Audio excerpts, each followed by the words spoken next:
Welcome to we learn virtual learning network. व्याख्यान number 1, मानविकीय और सामाजिक विज्ञान में आधार पाठ्यक्रम। सम्मिलित बिंदु, इसमें हम जो टॉपिक लेंगे वह है फर्स्ट नंबर में परिवार, संयुक्त परिवार, व्याकरणिक विवेचन और 1857 की क्रांति। परिवार के बारे में जैसा कि आप सभी जानते हैं कि हम सभी आप किसी न किसी परिवार के सदस्य हैं। हम में से कोई किसी का पिता है, कोई किसी की माँ, कोई किसी का भाई, कोई किसी का पुत्र, कोई किसी की पुत्री। माँ पूरे घर के लिए खाना बनाती है, बच्चों को तैयार करके स्कूल भेजती है। पिता सुबह ही काम पे चले जाते हैं। जो हर माँ जो कमा के लाते हैं उससे घर चलता है। हम में से कई घरों में माँ भी काम पर जाती होगी, कई घरों में बड़े दादा दादी भी होंगे जिसका आदर सभी करते हैं और जो सभी से गहरा स्नेह रखते हैं। कभी आपने सोचा है ऐसा क्यों है? क्यों माता पिता अपने बच्चों के लिए इतना कष्ट उठाते हैं? क्यों माँ की डांट खाकर बच्चे अपनी माँ से अत्यधिक स्नेह करते हैं, प्यार करते हैं? आखिर परिवार क्या है जो अपने सभी सदस्यों को गहरे प्रेम सूत्र में बांधे रखता है? क्या हम ऐसे समाज की कल्पना कर सकते हैं जहाँ परिवार ना हो? इसके और भी पॉइंट है। सेकंड पॉइंट, निश्चय ही नहीं संसार में कोई ऐसा समाज हो जिसमें परिवार ना हो। परिवार समाज की आधारभूत और अत्यंत व्यापक इकाई है। यह एक ऐसी सामाजिक संस्था है जिसके कारण आज मानव सामाजिक प्रगति कर सका है। थर्ड पॉइंट, अब ये क्वेश्चन उठते हैं कि परिवार में इतना महत्व क्यों है? क्यों हम इसे समाज की आधारभूत और व्यापक इकाई कह रहे हैं? हम अपने परिवारों को में अक्सर देखते हैं कि माता पिता खुद तो कष्ट उठाते हैं, बच्चों के सुख दुख का पूरा ख्याल रखते हैं और ऐसे ही व्यवहार बच्चे बड़े होने पर अपने माता पिता के साथ करते हैं। सच्चाई तो ये है कि परिवार ही वह पाठशाला है जहाँ व्यक्ति त्याग और दूसरे के लिए जीने की प्रेरणा ग्रहण करता है और इस तरह समाज का अच्छा नागरिक होने के लिए अपने को तैयार रखता है। फोर्थ पॉइंट, अब हम देखते हैं कि प्रत्येक परिवार का सदस्य अपने को संकीर्ण स्वार्थों को त्याग कर पूरे परिवार के हित के लिए प्रयत्नशील रहते हैं। किसी तरह सभी ऐसे भावनात्मक सूत्र में अपने आप को बंधा पाते हैं जो उन्हें प्रेरित करता है कि वे सिर्फ अपने लिए ही नहीं बने, सभी के लिए जिए, सभी के सुख दुख में सहभागी बने। इसी भावनात्मक सूत्र के कारण व्यक्ति अपने व्यक्तित्व का विकास और विस्तार करता है। वह न केवल अपने लिए बल्कि दूसरे के लिए भी जीना सीखता है। इससे आपस में एक स्नेह, सौहार्द और त्याग की भावना उपजती है। और फिफ्थ पॉइंट, इस बात को हम एक दूसरे रूप में भी देख सकते हैं। जैसा कि हम जानते हैं परिवार में कोई ऐसा सदस्य जरूर होगा जो कहीं ना कहीं किसी न किसी व्यवसाय से जुड़ा हो, जैसे कोई अध्यापक, कोई व्यापारी, कोई किसान, कोई मजदूर, कोई सैनिक या कोई पुलिस की नौकरी करता हो। इसका मतलब ये हुआ कि कोई किसी न किसी व्यवसाय से जुड़कर प्रतिमा कुछ कमा कर लाता है और उसी से उसका घर खर्च भी चलता है। भोजन, वस्त्र, आवास का प्रबंध होता है, बच्चों की पढ़ाई का खर्च भी चलता है, दिमाग में उसकी बीमारी की चिकित्सा भी उसी से होती है। जाहिर है कि जीवन यापन के लिए आवश्यक है कि परिवार में कम से कम एक सदस्य अवश्य कमाए। क्या कभी आपने सोचा है कि व्यक्ति इस तरह नौकरी या व्यवसाय कर अपने पूरे परिवार के जीवन निर्वाह का प्रबंध करता है? जैसे एक एग्जाम्पल मैं आपको दे रही हूँ, जिसमें जैसे किसान खेत में अपने जो भी पैदा करता है उसे मंडी में बेचकर रुपए घर लाता है। इससे अपने परिवार के अन्य जरूरी चीजों का प्रबंध करता है, जबकि उसी का बेचा हुआ अनाज दूसरे लोग जो कि किसान नहीं मंडी से खरीद कर घर लाते हैं ताकि अपने परिवार में भोजन की व्यवस्था कर सकें। इस प्रकार हम सभी किसी न किसी ऐसे काम से जुड़े हैं जिससे हमें आय होती है और उस आय से हम अपने परिवार की आवश्यकताओं को पूरा करते हैं। लेकिन हमारे काम से दूसरों की जरूरतें पूरी भी होती हैं। जैसे किसान अनाज उगाता है, मजदूर कारखानों में कई तरह की चीजें बनाता है, अध्यापक शिक्षा देता है, जैसे डॉक्टर रोगियों का इलाज करता है, सैनिक व पुलिस देशवासियों की सेवा करते हैं। इस तरह परिवार के जीवन यापन की व्यवस्था करते हुए हम सभी सामाजिक उत्पादन की प्रक्रिया से अपने आप को जोड़ते हैं और इसी से सामाजिक प्रगति में हमारी भागीदारी निश्चित होती है। नेक्स्ट पॉइंट, अब हम ये भी देखते हैं कि हमारे परिवार में के लिए समाज के दूसरे लोगों द्वारा किए गए कार्यों का कितना महत्व है। हमारे समाज के प्रति कृतज्ञता का भाव पैदा होता है। यह बोध हमें समाज के प्रति और अधिक उत्तरदायित्व बनाता है और हम उसकी उन्नति के लिए अधिक सक्रिय होते हैं। हमारी इस भावना का असर हमारे बच्चों पर भी पड़ता है। वे भी अपने माता पिता की तरह समाज और राष्ट्र में प्रेम करना सीखते हैं, उन्हीं की रक्षा और उन्नति में अपना योग देना चाहते हैं। इस तरह व्यक्ति राष्ट्र के बेहतर नागरिक बनने की शिक्षा परिवार से ही प्राप्त करता है। नेक्स्ट पॉइंट, अब अभी तक हमने पढ़ा कि ऊपर परिवार के नाम में चर्चा की कि परिवार और समाज के संबंध में जानकारी प्राप्त की। अभी जानना चाहेंगे कि परिवार की रचना और उसका गठन कैसे होता है, परिवार में कौन कौन से सदस्य होते हैं, परिवार चलाने का दायित्व किस पर होता है, नेक्स्ट पॉइंट, जब हम परिवार की चर्चा करते हैं तो उसका अर्थ यह होता है कि माता पिता और उसके अविवाहित पुत्र पुत्रियां, जब लड़की की शादी हो जाती है तो अपने ससुराल चली जाती है और लड़के भी अपना काम शुरू कर देते हैं। आज से केवल कुछ दशक पहले ही संयुक्त परिवार का आम प्रचलन था। परिवारों में दादा दादी थे, दादा दादी, उनके भाई, पुत्र पुत्री, उनके संतान, और जिन लोगों का विवाह हो गया हो उनके संतानें, लड़कियां अवश्य ही अपने ससुराल चली जाती थी शादी के बाद और वही ससुराल की सदस्य मानी जाती थी। एक ही चूल्हा जलता था। परिवार की कुल संपत्ति परिवार के सभी सदस्यों की साझा संपत्ति मानी जाती थी। परिवार का मुखिया जो सबसे बड़ी उम्र का व्यक्ति होता था, उसका पूरे परिवार पर नियंत्रण होता था। अब हम बात करते हैं संयुक्त परिवार की। संयुक्त परिवार क्या होता है, जैसे इसके आपने टेबल दी हुई है, इसमें देखिए संयुक्त परिवार में सबसे पहले आता है परिवार का मुखिया परदादा, परिवार का अगला मुखिया सबसे बड़े दादा, और उसी का ही सेकंड पार्ट है दादा के अन्य छोटे भाई। अब परिवार का अगला दादा सबसे बड़ा में इसमें ताऊ और पिता भी हो सकते हैं, और पिता के अन्य छोटे और चचेरे ततेरे भाई भी हो सकते हैं।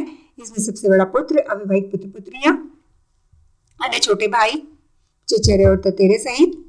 नेक्स्ट, और इस तरह संयुक्त परिवार में यह हम पता चलता है कि परदादा परिवार, दादा व उनके भाई परिवार या ताऊ जो भी इस परिवार में रहते हैं, अविवाहित पुत्र पुत्रियां भी इसमें सम्मिलित होती हैं। परिवार का मुखिया घर का सबसे बड़ा पुरुष होता है। परदादा के जीवित रहने तक वे परिवार के मुखिया होते हैं और उसके बाद वे सबसे बड़े दादा परिवार के मुखिया बन जाते हैं। इस तरह पीढ़ी दर पीढ़ी ये प्रक्रिया चलती रहती है। अब आता है हमारा एकल परिवार। एकल परिवार में पिता और माता दो होते हैं। इसमें हमने देखा कि संयुक्त परिवार में आज एकल परिवारों का सुख रूप था, आज जबकि आज का एकल परिवार दूसरी पीढ़ी में प्रवेश करते ही परिवार नए परिवार को जन्म देता है। अब क्वेश्चन ये उठता है कि संयुक्त परिवार क्यों बिखर गया, इसके क्या क्या कारण थे। अब जिनके संयुक्त परिवार का रूप, जिससे कि संयुक्त परिवार का रूप बदलने लगा। इस तरह हमने अलग अलग पॉइंट्स देखे, विभिन्न सामाजिक विकास के विभिन्न स्तरों पर किसी न किसी रूप में हमने परिवार को देखा। वस्त्र, जैसे कि हम जानते हैं कि परिवार का विकास समाज के विकास से जुड़ा हुआ होता है, जिसे हम संयुक्त परिवार कहते हैं। वह जिस सामाजिक आर्थिक व्यवस्था की देन था, वह व्यवस्था आज नहीं है। इस नई व्यवस्था में परिवार को जन्म दिया एक, जिसे कि हम एकल परिवार कहते हैं, जिसमें माता पिता और अविवाहित संतान आती है। संयुक्त परिवार का संबंध समाज व्यवस्था से था। पहले क्या होता था कि कृषि उत्पादन का जो ढांचा था वो सामंती था, लेकिन आज के युग में अगर हम देखें तो आज के युग में हम कहीं ना कहीं देखते हैं कि ये उस समय के अस्तित्व में नहीं आई थी। खेतों में आधुनिक उपकरण नहीं थे, लोग हाथों के बने के औजारों का इस्तेमाल करते थे, जो अपनी जरूरत की चीजें थी उसे स्वयं ही बनाते थे।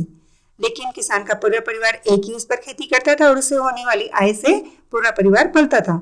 लेकिन आज अगर हम देखें तो नई परंपरा शुरू हो गई है। जैसे एक एग्जाम्पल मैं आपको दे रही हूँ, जैसे लोहार लोहे के औजार बनाता है और यही काम उसके दादा और पिता विरासत में उसके लिए छोड़ देते हैं। यही व्यवसाय वह अपने बच्चों के लिए भी छोड़ जाता है। पूरा परिवार पुश्तैनी धंधे में लगा रहता है, चाहे वो जमींदार हो, चाहे वो किसान हो, चाहे वो पुरोहित का काम करता हो, चाहे कोई व्यापार करता हो। इसलिए लोगों को नौकरी व्यवसाय के लिए दूर नहीं जाना पड़ता था।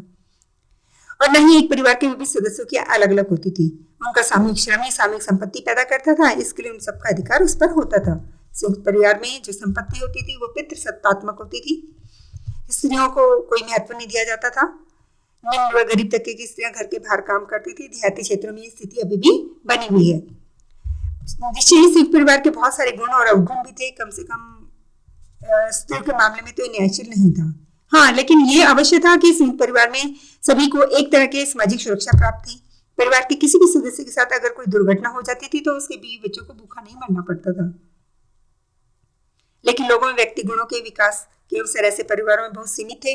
लोगों को अपनी इच्छाएं त्यागनी पड़ती थी और परिवार की परंपरा के रिवाजों को के अनुकूल ही नहीं मानी जाती थी। यहाँ परिवार का ढांचा सर्वोपरि था, व्यक्ति का स्थान इसमें नहीं था। धीरे धीरे समय ने करवट ली और परिवार का संयुक्त परिवार धीरे धीरे टूटने लगा। एक नई सामाजिक व्यवस्था के इस संस्था से चले आ रहे पुराने रूप में दबाव डालना शुरू कर दिया। मशीनों का आविष्कार शुरू हो गया, जिससे हाथ करघे पर आश्रित संयुक्त परिवार अब बिखरने लगे और नई मशीनों ने जन्म लिया। इस तरह बड़े बड़े कारखाने स्थापित किए गए, औद्योगिकरण की शुरुआत हुई और शहरीकरण आया। शहरीकरण के बाद औद्योगिकरण के कारण जो पुराने उद्योग धंधे में अलग अलग लोग नए नए काम धंधे की तलाश में निकलने लगे। नतीजा ये हुआ कि लोग निजी धंधों की बजाय नौकरी और मजदूरी में ज्यादा जाने लगे। एक ही परिवार में अगर 3 भाई अलग अलग कामों में लग सकते हैं, नौकरी के लिए अलग अलग शहरों में रह सकते हैं, एक भाई एक ही शहर में रहते हैं, तो उनके साथ रहना संभव नहीं होता, क्योंकि काम के अनुसार और आय होने के कारण दोनों अलग अलग ही रहते हैं। मान लीजिए जैसे एक भाई की आय 1,000 रुपये, दूसरे की 2,000, तीसरे की 3,000, तो उनकी ये इच्छा स्वाभाविक होगी कि अपनी आय के अनुसार ही अपने बीवी बच्चों को रखें। इस तरह धीरे धीरे समाज परिवार का ढांचा समाज में टूटता चला गया और एकल परिवार का जन्म हुआ। औद्योगिकरण के साथ साथ शहरीकरण की प्रक्रिया ने भी ऐसे काम किए। इससे पूर्व व्यवस्था ने इतने बड़े पैमाने पर नहीं किए थे। जैसे जैसे टेक्निक का विकास होता गया, उसे लोगों तक पहुंचाने और प्रेषित करने के लिए आधुनिक शिक्षा प्रणाली की जरूरत भी समय समय पर बढ़ती चली गई। स्कूल और कॉलेजों विश्वविद्यालयों में जाल फैलता चला गया। इस तरह नई शिक्षा ने लोगों की चेतना को बदलने में महत्वपूर्ण भूमिका निभाई। अब ये माना जाने लगा कि प्रत्येक व्यक्ति समान है, चाहे वह स्त्री हो, पुरुष हो, चाहे जिस भी धर्म को जानता हो, किसी भी जाति का हो, किसी भी नस्ल का हो, इसमें कोई भेदभाव नहीं हो। जो भाषा बोलता है इसमें उन्हें धर्म, जाति, नस्ल, लिंग के आधार पर भेदभाव करना अनुचित और अन्यायपूर्ण बताए। चाहे सामाजिक समता की बात अगर हम कहें तो न्याय पाने का हक, उसे राजनीतिक अधिकार, समता की भावना और लोकतंत्र का आधार यह माना जाने लगा कि प्रत्येक व्यक्ति को अपने व्यक्तित्व के विकास के पूरे अवसर मिलने चाहिए। यह भी कहा गया कि संपूर्ण मानवता एक है। प्रत्येक इंसान एक दूसरे के प्रति बंधुत्व का भाव रखना चाहिए, किसी को हीन या छोटा नहीं समझना चाहिए। इस तरह स्वतंत्रता, समानता और बंधुत्व के आदेशों ने एक नई व्यवस्था को जन्म दिया, जिसे कि हम लोकतंत्र कहते हैं। लोगों में धीरे धीरे यह धारणा विकसित हुई प्रत्येक परिवार के प्रत्येक सदस्य के बीच स्वतंत्रता और समानता का संबंध हो। इसका असर यह हुआ कि स्त्रियां भी परिवार के जीवन निर्वाह में अपना योग देने लगी और सामाजिक कार्यों की शुरुआत हुई। अब आता है हमारा व्याकरणिक विवेचन। व्याकरणिक विवेचन में हम इसमें हमारे सामाजिक, आर्थिक और नागरिक जैसे शब्दों का प्रयोग अधिकाधिक हुआ है। जिस तरह व्यक्ति, बंधुत्व, मानवता जैसे शब्द भी प्रयुक्त हुए हैं, यह शब्द इक्वत्व प्रत्यय से जुड़कर बने हैं। इनके बारे में हम यहाँ कुछ जानकारी हासिल करेंगे। जैसे प्रत्यय है त्व ऑब्लिक ता, त्व या ता प्रत्यय जातिवाचक संज्ञा या विशेषण, विशेषण को भाववाचक संज्ञा में बदलने के लिए प्रयुक्त होते हैं। जैसे कवि से कवित्व बना, मानव से मानवता, बंधु से बंधुत्व, महत से महत्ता, सुंदर से सुंदरता। ता प्रत्यय लगाने से शब्द स्त्रीलिंग में त्व प्रत्यय लगने से पुल्लिंग बन जाता है। जैसे गांधी जी की मानवता हमारा आदर्श है। गांधी जी का व्यक्तित्व महान था। कुछ शब्दों में त्व या ता दोनों प्रत्यय लग सकते हैं और अर्थ में अंतर बिल्कुल नहीं आता। जैसे बंधुत्व और बंधुता, महत्व और महत्ता। लेकिन कुछ शब्दों में के अर्थ में अंतर आ जाता है। जैसे कवित्व का अर्थ है कवि की वाक्य काव्य करने की शक्ति। कविता साहित्य की एक विद्या है। इस विद्या की एक रचना भी है। अगर हम ध्यान दे तो भाववाचक संज्ञा में यह प्रत्यय नहीं लगता। हिंदी में लोग अज्ञानता लिखते हैं तो यह लगता है कि अज्ञान भावनात्मक संज्ञा है। अब नेक्स्ट आता है हमारा प्रत्यय। जैसे विशेषण शब्द स्वतंत्र से स्वतंत्रता बनता है, वैसे ही स्वतंत्र से स्वतंत्र भी बनता है। इसकी रचना को अगर हम देखें तो हमें पता चलता है कि जैसे मधुर से माधुर, माधुर से माधुरी। अब शब्द का पहला स्वर बदलता है। इसे निम्न प्रकार से भी हम देख सकते हैं। जैसे आ, ई बड़ी ई, ए से ए बना, ए उ ओ और ओ। जैसे आ का अगर हम लगाते हैं तो दरिद्र से दारिद्र्य, छोटी ई बड़ी ई, ए और ए। दीन दैन्य, एक एक के, छोटा ऊ बड़ा ऊ, औ और ओ। इसे अगर कोई वर्ड बनाना चाहे तो ये बनेगा ऊ से उदार, औ से औद्य, ऊ से शूर, ओ से शौर्य। अब ध्यान देने वाली बात यह है कि विशेषण शब्द में केवल एक प्रत्यय लगेगा, लेकिन कुछ लोग ऐक्यता, दारिद्रता जैसे गलत शब्द लिखते हैं। या तो ऐक्य लिखे या फिर एकता लिखे। जिस तरह मानव होने की स्थिति को मानवता कहते हैं, वैसे ही विधवा की स्थिति वैधव्य है। यह प्रत्यय संज्ञा में लगा है। आप बता सकते हैं कि प्रत्यय का मूल शब्द क्या है और अधिपत्य किससे बना है। अब आता है हमारा प्रत्ययिक। प्रत्ययिक में अगर हम देखें तो जैसे संज्ञावाचक शब्दों में विशेषण बनाने के लिए एक का प्रयोग होता है। जैसे समाज से सामाजिक, नगर से नागरिक। यहां भी यह प्रत्यय की रचना के समान शब्द का पहला स्वर बदलता है। जैसे अ, आ, ई। अगला छोटी ई बड़ी ई, ए, उ, ए, बड़ा ऊ, औ और ओ। समाज से सामाजिक, धर्म से धार्मिक, मास से मासिक, धन से दानिक, नीति से नैतिक, सेना से सैनिक, उद्योग से औद्योगिक, मूल से मौलिक, लौक से लौकिक। अब आपके सामने ये समस्या रहती है कि राजनीति सही है या राजनीतिक। आप मूल शब्द रचना की विधि को पहचाने। शब्द राजनीतिक प्लस इक है या राज प्लस राजनैतिक है। राजनीति से शब्द बना हो तो उसे हम राजनीतिक सही है।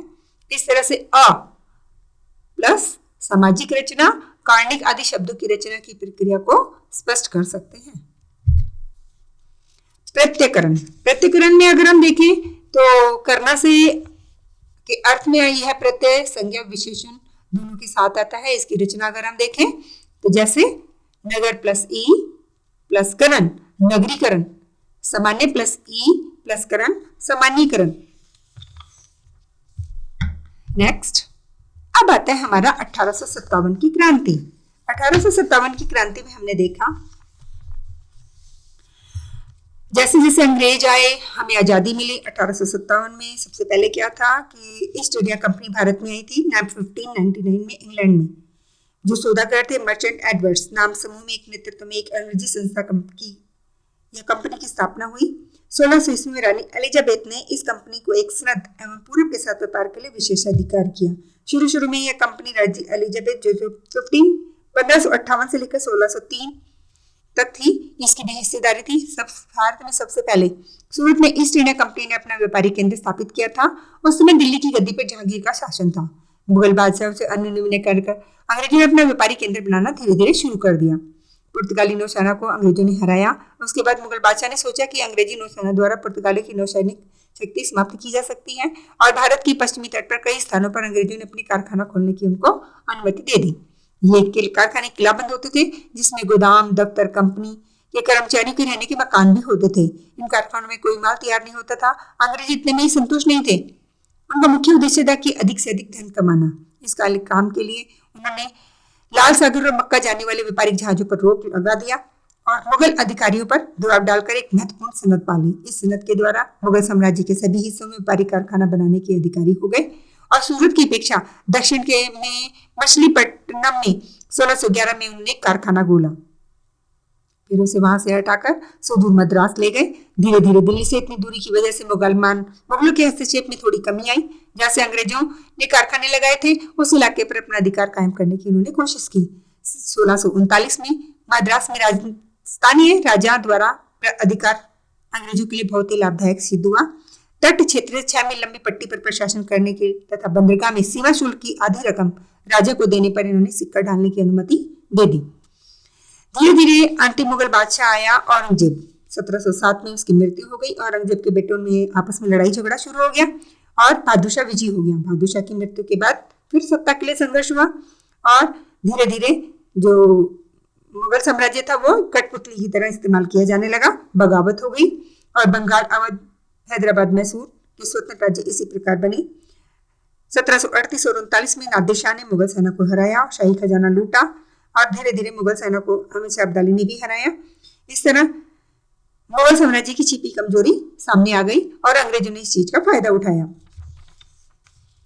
धीरे धीरे भारत से व्यापार करके अंग्रेजों ने काफी धन कमाया। इंग्लैंड के राजा से एक सनद प्राप्त करने का अधिकार करने के लिए इन्होंने धन का घूस के रूप में प्रयोग करना शुरू किया। सनद के द्वारा इन्होंने कई अधिकार प्राप्त किए जैसे किला बनाना, सेना रखना, पूर्वी शक्तियों के साथ युद्ध तथा स्वयं निर्णय लेना और केंद्रीय व्यापारी केंद्र की बस्तियों में रह रहे अंग्रेजों से न्यायिक व्यवस्था की स्थापना के अधिकार इसमें इन्होंने शामिल कर दिए। बंगाल का उपजाऊ इलाका इस क्षेत्र में समृद्धि में सहायक था। इस कारण उन्होंने व्यापार की दृष्टि से अंग्रेजों ने इस महत्वपूर्ण क्षेत्र को चुना।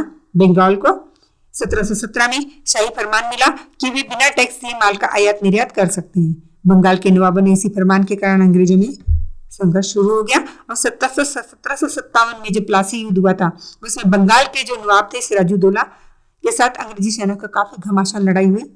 धीरे धीरे अंग्रेजों की राज्य स्थापना का मार्ग प्रशस्त हुआ और नवाब की हार हुई। इस तरह धीरे धीरे राजनीति पर अंग्रेजों का अधिकार हो गया और शोषण नीति स्टार्ट हो गई। अंग्रेजों का मुख्य उद्देश्य था व्यापार से द्वारा धन कमाना। यहाँ की राजनीतिक स्थिति ने उन्हें इस क्षेत्र में प्रवेश करने का मौका दे दिया। धीरे धीरे मसाले, हीरे जवाहरात, रेशमी वस्त्र, नील, गेहूं, चीनी, काली मिर्च आदि का निर्यात होता था। अंग्रेज यहाँ के माल को अत्यधिक मुनाफे से अपने देश में भेजते थे और इसी प्रकार भारत के उद्योग के प्रतिकूल असर पड़ा। लेकिन यह स्थिति इंग्लैंड में ही हुई औद्योगिक क्रांति के फलस्वरूप परिवर्तित हुई। कच्चा माल भारत से जाने लगा, तैयार माल भारत के बाजार में खपत होने लगी। इस तरह बुनकर और कारीगर बेकार होने लगे। कुटीर उद्योग और उत्पादित वस्तुएं ब्रिटिश मिलों में उत्पादित वस्तुएं काफी महंगी होने लगी। यही कारण था कि उत्पादन के पुराने तरीकों का इस्तेमाल होता था। इंग्लैंड में आधुनिक मशीनों द्वारा उत्पादन होने लगा। दस्तकारी का महत्व बहुत कम हो गया। अब आता है 1857 की क्रांति से पूर्व ऐसी बहुत सारी घटनाएं घटी जिससे झाई हो चुका था कि अंग्रेजी फौज को हराया जा सकता है। 1838 में 1842 में अफगानों ने अंग्रेजी सेना को हराया। 1815 एवं 49 में पंजाब युद्ध द्वारा उनकी पराजय हुई। 1857 के इससे पहले 1854 और 56 में क्रीमिया युद्ध में भी अंग्रेजों की सेना की हार हुई। बंगाल और बिहार में संथल आदिवासियों ने अंग्रेजों की सेना के विरुद्ध बगावत कर दी थी। उन्होंने अंग्रेजी शासन को अपने क्षेत्र में स्थायी तौर पर समाप्त कर दिया था। 1820 से 1837 में कोलो द्वारा, 1855-56 में संथालों द्वारा किया गया विद्रोह भी ऐसा ही विद्रोह था जिसमें अंग्रेजी सेना की अपराजयता पर प्रश्न चिन्ह लग गया था। गदर ने 1857 की क्रांति में गदर में ही सिपाही विद्रोह का प्रमुख कारण एक अफवाह बनी थी। जिस कारतूस का प्रयोग सिपाही करते थे उस पर गोमांस एवं सुअर की चर्बी लगी हुई थी।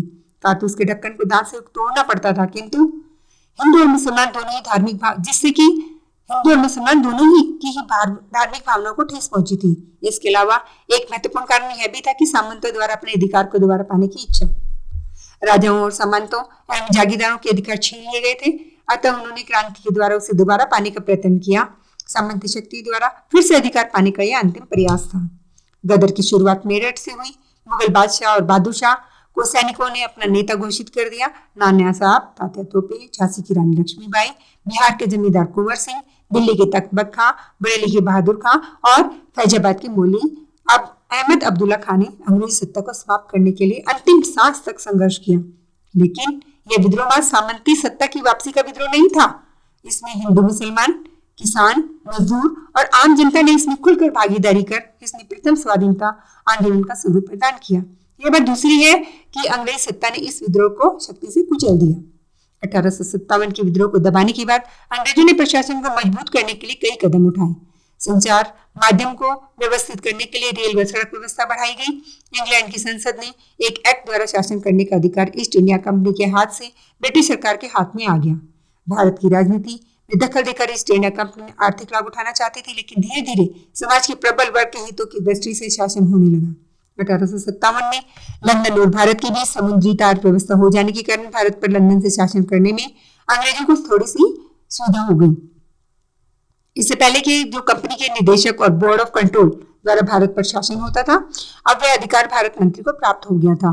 भारत मंत्री ब्रिटिश मंत्रिमंडल का सदस्य होता था और उसकी सहायता के लिए एक परिषद भी हुआ करती थी। इस परिषद में कुछ भारतीय सदस्यों को रखा जाता था और इस परिषद की भारतीय सदस्य संख्या में थोड़े वह गवर्नर जनरल द्वारा मनोनीत किए जाते थे। गवर्नर जनरल राजाओं, उनके मंत्रियों, बड़े जमींदारों, बड़े सौदागरों को नामजद करता था जो वास्तव में भारतीय जनता के प्रतिनिधित्व नहीं थे। 1857 के विद्रोह से शिक्षा ग्रहण कर ब्रिटिश शासकों ने अपनी नीति को एक महत्वपूर्ण परिवर्तन दिया। उन्होंने भारतीय सामंतों, राजाओं को अपना मित्र बनाया, उनकी सुरक्षा की व्यवस्था की और नए नए प्रलोभन के कारण वे अंत तक ब्रिटिश शासन के सहयोगी बने रहे। शासन के पुनर्गठन के लिए कंपनी की सेना को ब्रिटिश शासन के साथ मिला दिया गया। किसी भी भारतीय को सेना के उच्च पद पर नहीं रखा।